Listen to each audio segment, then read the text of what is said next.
अब तो हरि को याद कर ले, अब तो हरि को याद कर ले, अब तो हरि को याद कर ले, अब तो हरि को याद कर ले।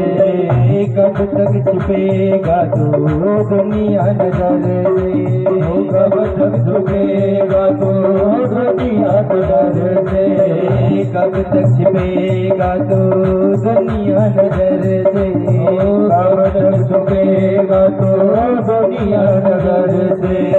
तू न छिपेगा इसकी नजर से, तू न छुपेगा इसकी नजर से, भगवान की नजर से, भगवान की नजर से, भगवान की नजर से, भगवान की नजर से, भगवान की नजर से, भगवान की नजर से, भगवान की नजर से, भगवान की नजर से, भगवान की नजर से, भगवान की नजर से, भगवान की नजर से,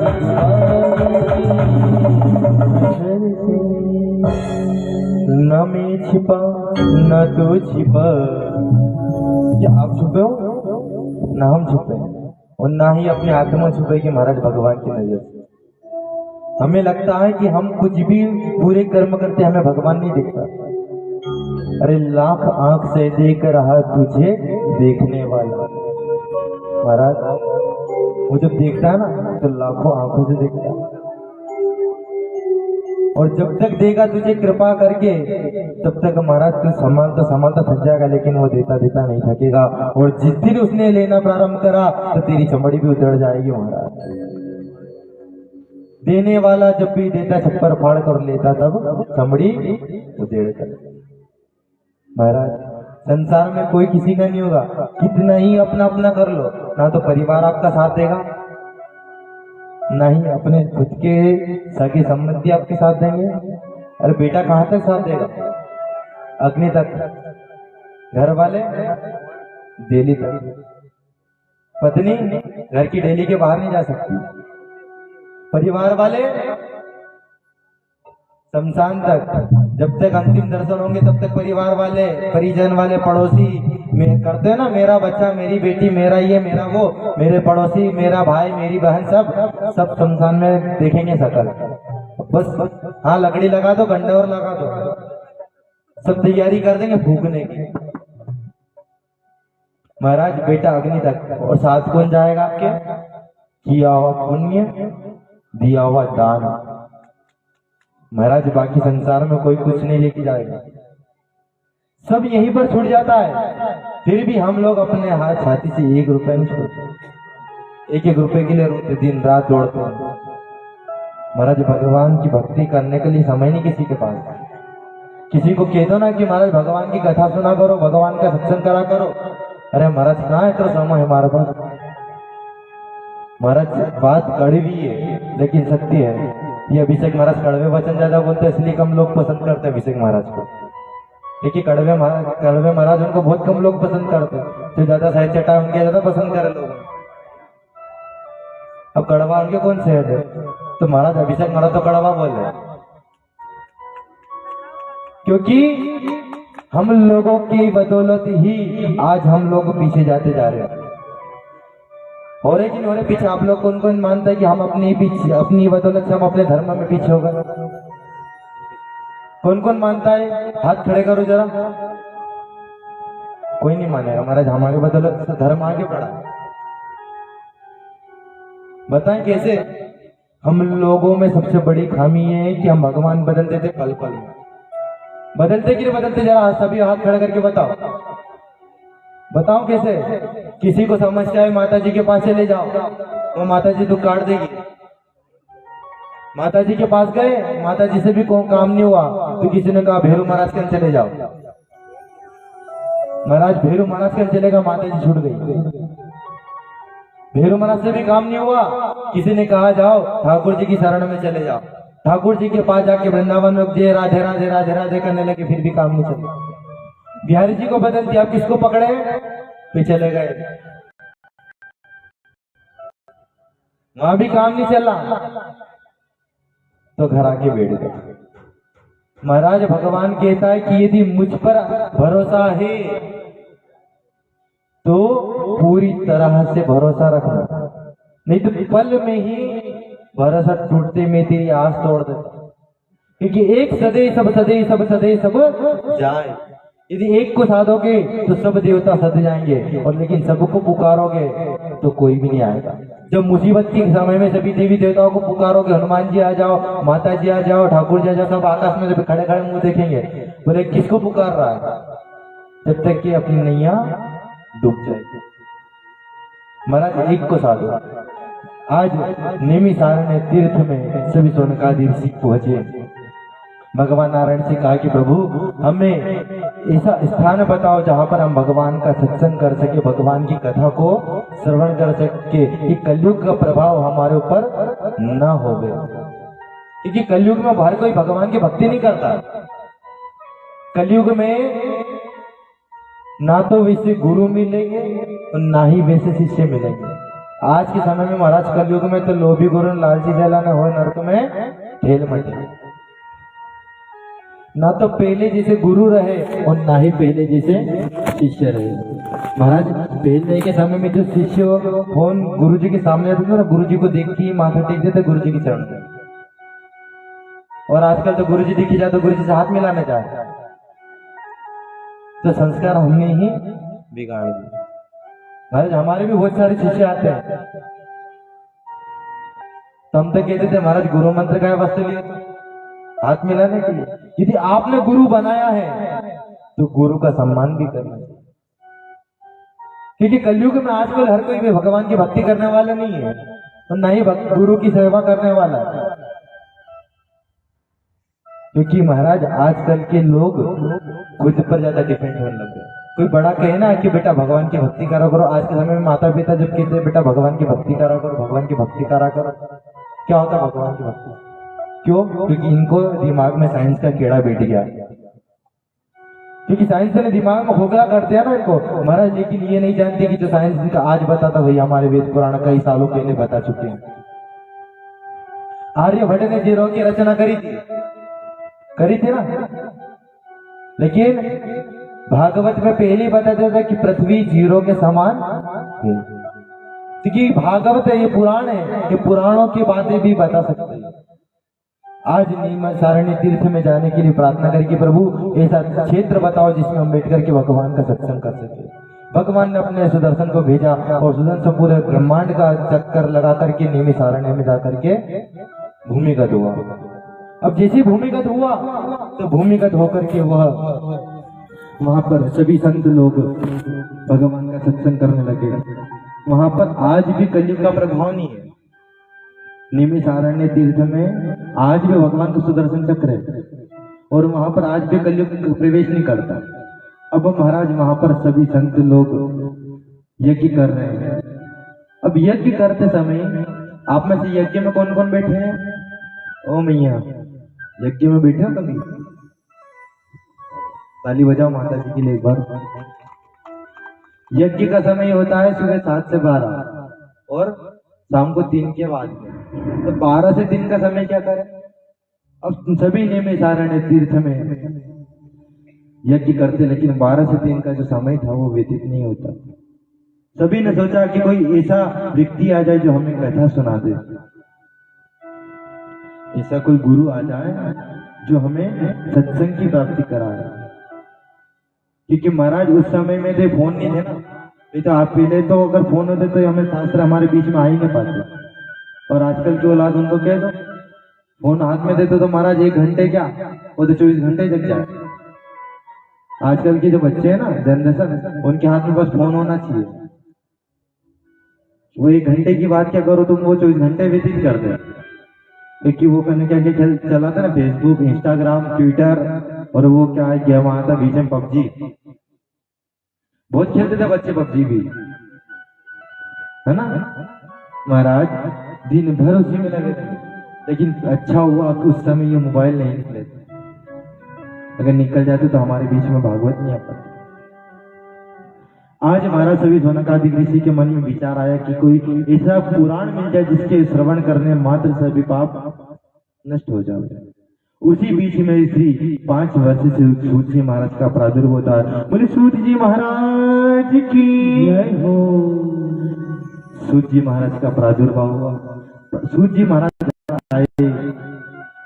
अब सभी सोनकादिक ऋषि 88,000 संत खड़े हुए। खड़े होकर के गुरु जी को जो ऊंचे स्थान पे बिठाया व्यास गादी बनाकर। अब देखो महाराज 88,000 जो संत थे उनकी उम्र कितनी थी? कोई 100 से पार, कोई हजारों साल की। लेकिन जो सूत जी महाराज उनकी आयु कितनी थी? कितने साल के सूत जी महाराज? 5 साल। अब 5 साल के सूत जी महाराज को हजारों वर्ष के सूत ऋषि मुनि उनको प्रणाम करते। कारण ओ मैया, कारण क्या है? क्योंकि ज्ञान बोलता है विद्वान सर्वत्र पूज्य थे। आज हमारा सभी सोनकादिक ऋषि खड़े हुए और प्रणाम किया। बोले कि आप हमें कथा सुनाइए। अब देखो महाराज, आप लोग जमीन पर बैठे हो। कहां पर बैठे हो? तो आप लोग क्या हो? जमींदार। जो जमीन पर बैठते हैं वो जमींदार है। और आपने हमको कहाँ बिठाया? चौकी पे। ये चौकी तो है भगवत की चौकी। और इस चौकी पर बैठने के बाद में कहते हैं कि चौकी का काम क्या होता है? चौकीदार। अब चौकीदार क्या करता है? जगाते रहता है, जागते रहो, जागते रहो। क्या बोलना पड़ेगा?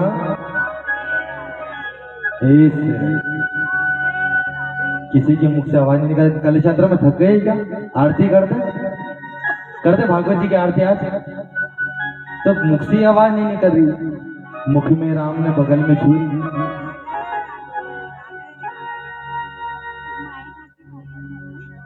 महाराज सोनकादि ऋषियों ने सूत जी महाराज को प्रणाम किया। अब श्री सूत जी महाराज कहते हैं कि हे ऋषियों, कि आपको किस प्रकार की कथा सुननी है? तो श्री सोनकादि ऋषि कहते हैं अज्ञान दुविध विध्वंस कोटि सूर्य समप्रभा सूतख्याहि कथा सारम मम कर्ण रसायनम।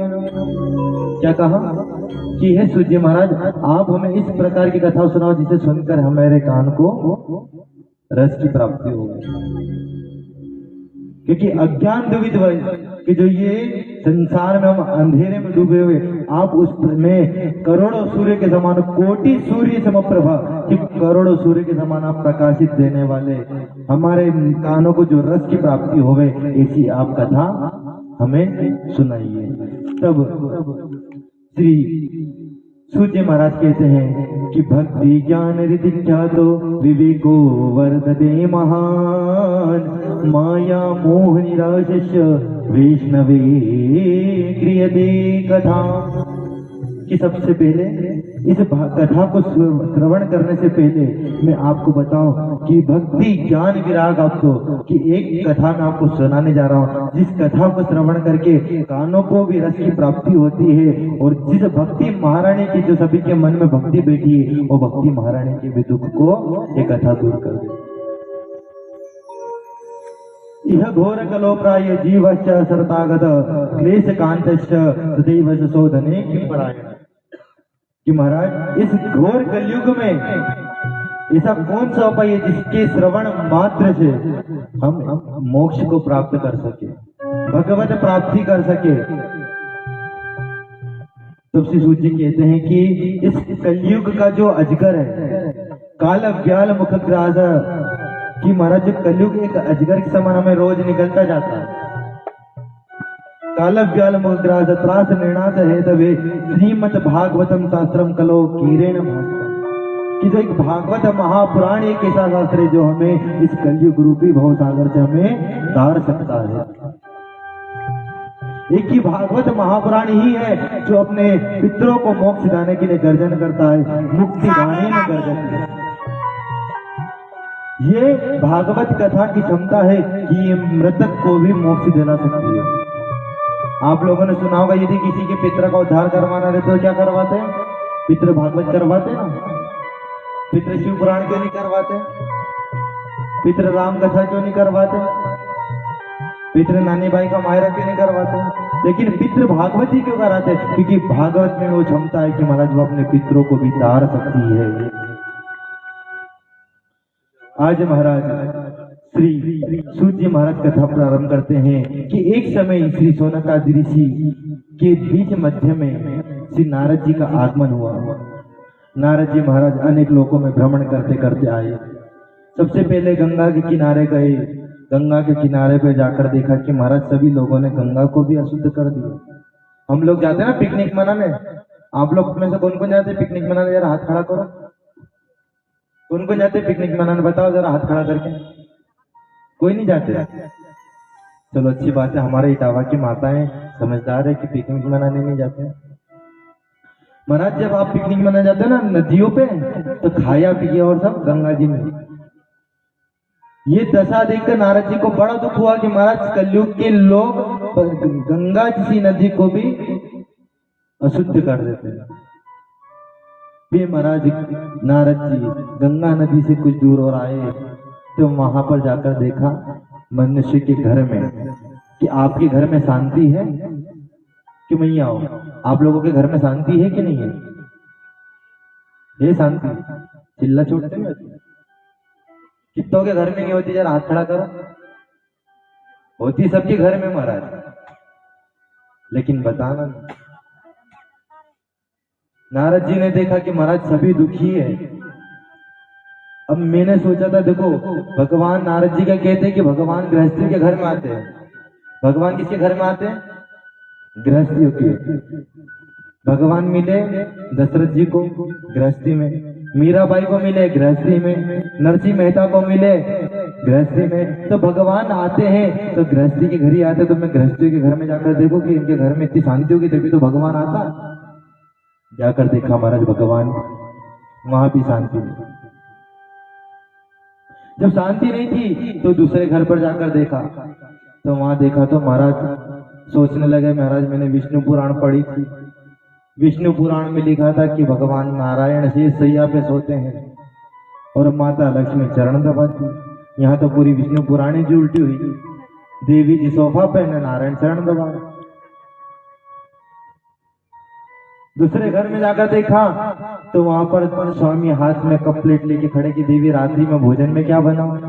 देवी जी फोन चला, बोले कि बना लेना जो बनाना।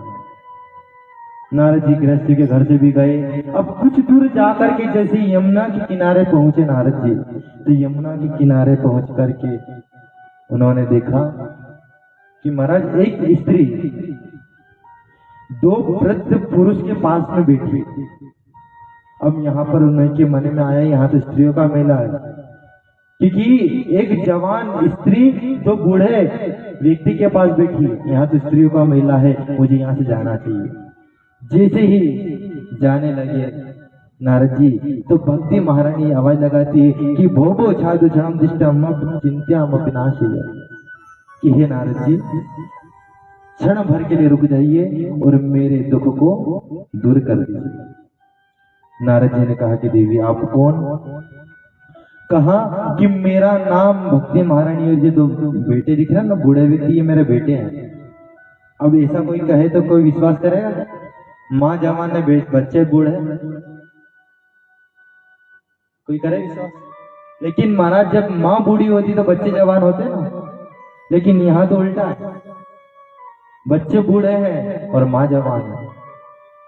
हम भक्ति रीति क्या था? इमो में तो नहीं मधु काली योगे ने जर्जरो भक्ति नाम है वेगिता, कि हे नारद जी मेरा नाम भक्ति है और मेरा जन्म द्रविड़ देश में हुआ, कर्नाटक में मेरा पालन हुआ, गुजरात में मुझे लोगों ने खंड भंड कर दिया, मैं वहां पर वृद्ध हुई। उसके बाद में मैं वृंदावन जाकर के मेरा हरि श्री हरि विष्णु से विवाह हुआ और वृंदावन। चलो आप तो भक्ति महारानी हो कि चलो आपकी भक्ति जागी वृंदावन में आकर के, क्योंकि महाराज आज भी वृंदावन में बहुत भक्ति अपार है, क्योंकि भक्ति भी वृंदावन में जाकर के मुक्ति पाती है। आज नारद जी ने कहा देवी आप तो यहाँ पर तरुण हो गए, लेकिन ये दो वृद्ध पुरुष कौन है?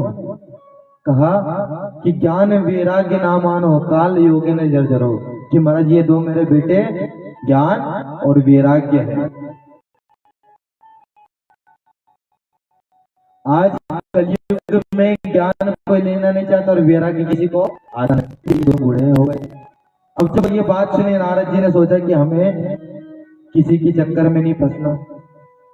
नारद जी ने सोचा कि संसार के मोह माया में हमें क्यों फंसना, लेकिन भक्ति महारानी कहती है, अरे हे नारद, आप तो भगवान नारायण के चरण कमल हो, आप भगवान नारायण चरण के कमल में दिन रात रहते हो, क्या मेरे दुख का दूर करने का आपके पास कोई उपाय नहीं है? क्योंकि आप तो पूरे ब्रह्मांड में भ्रमण करते हो, ऐसा कोई प्रश्न का उत्तर नहीं जो आपके पास नहीं।